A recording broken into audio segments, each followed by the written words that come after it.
Hey everyone, so this is the 2021 Amazon Fire HD10. There's also the HD10 Plus. These have been out now for around 6 months, actually a little bit over. Here in the US, the HD10 goes for $150, whereas HD10 Plus goes for $180. If they go on sale, they are even cheaper. You can get them down to around $100 for the non-plus version. I would recommend the Plus version over the non-Plus version for a little bit more money. You do get 1 more gigabyte of RAM along with wireless charging.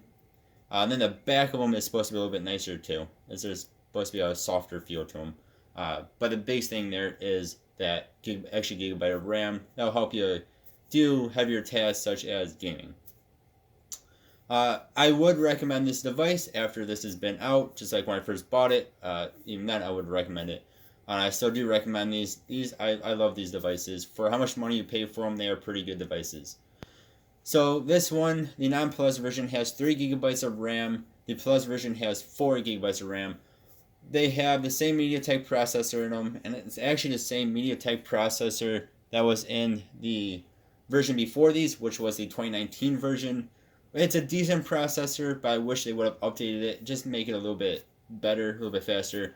But for what it actually is a pretty dang decent processor.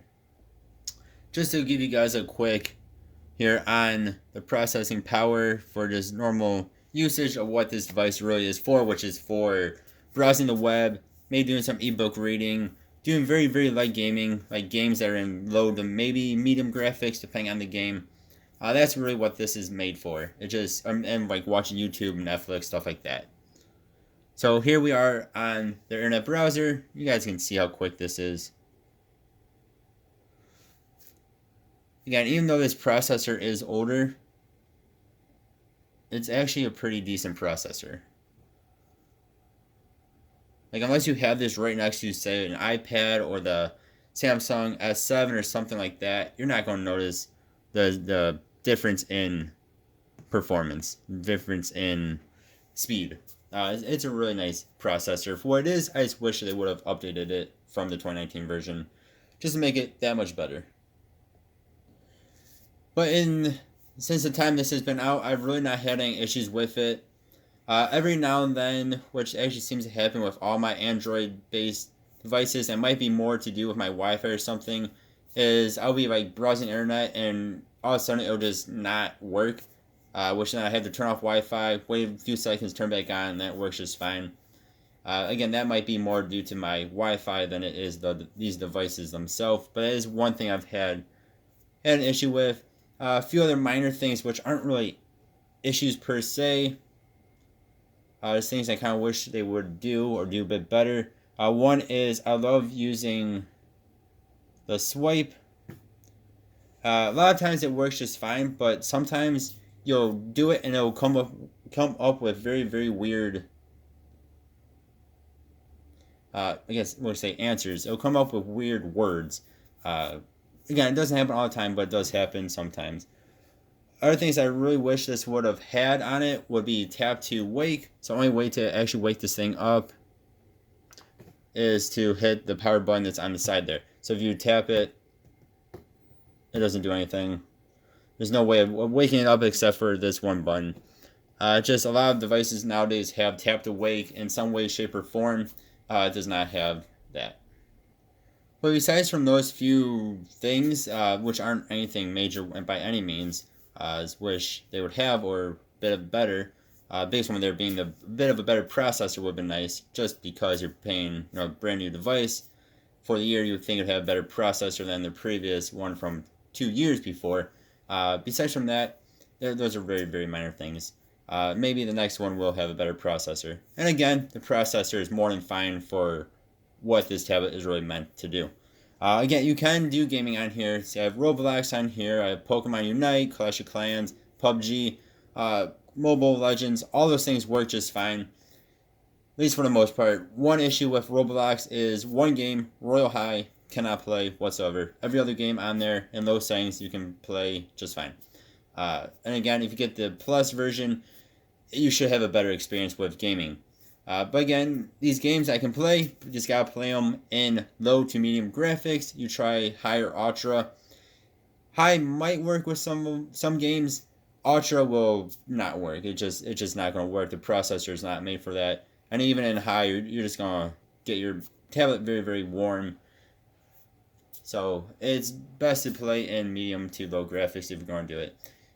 Another thing to note here is you can connect these to Bluetooth accessories such as Bluetooth keyboard and mouse. So we can type up documents. So you have Google Sheets on there. Of course, you don't have to use a keyboard if you don't want to. But you can connect it to Bluetooth keyboard and mouse or play games as well, such as Roblox. That does support Bluetooth keyboard and mouse on tablets, which is really, really cool. Or you can also connect it to Bluetooth controllers. I have connected Fire tablets to my Xbox One controller in the past. For certain games like Call of Duty Call of Duty Mobile, it works excellent with, which is really, really cool. So you can have a controller and you're not using on-screen controls, which are a pain in the butt. Yeah, so you can definitely do some gaming, and you can connect these to Bluetooth accessories. One more thing I do want to say, though, is make sure you guys download the Google Play Store. See, I have it right there.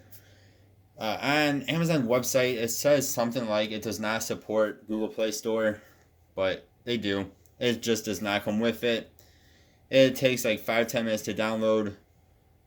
I have some videos on my channel if you guys want to check that out, or just Google how to do it. Because otherwise, you're stuck with the Amazon App Store, which is missing a lot of things, including basic things like YouTube.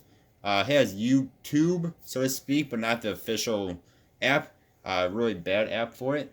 But if you want to get most apps, get the Google Play Store. Again, just Google how to do it. It's super simple, and it will make your tablet so much better.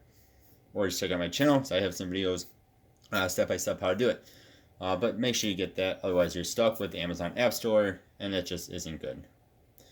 So after this being out for about 6 months or so now, yes, I would still recommend this device. It is still a very nice device. The screen is 1080. It's full HD. I did not mention that yet, but it's full HD. It is a nice display. I really do like it. It's a little bit on the dark side, so you might have to bump up your brightness if you usually keep your, if you're like me, and you usually keep your brightness down. I have to bump mine up a bit more than compared to other devices, but I mean, mine's not even at half right now. It's more than bright enough, but it is a little bit darker than other devices are. So just bump up that brightness if you need to. Again, it is full HD. It is a very nice looking display. Yeah, for this price, it is an awesome device. I highly recommend it. Again, I would spend a little bit extra money. I wish I would have when I got this, and get the Plus just for the extra gigabyte of RAM, plus a few other weird features like wireless charging, cool features. Yeah, let me know what you guys think. Again, I highly recommend it. Again, especially for that price, especially if you can get it on sale. It is a fantastic device. Thank you guys very much for watching. Hope you all have a good one. See you guys next time. Goodbye.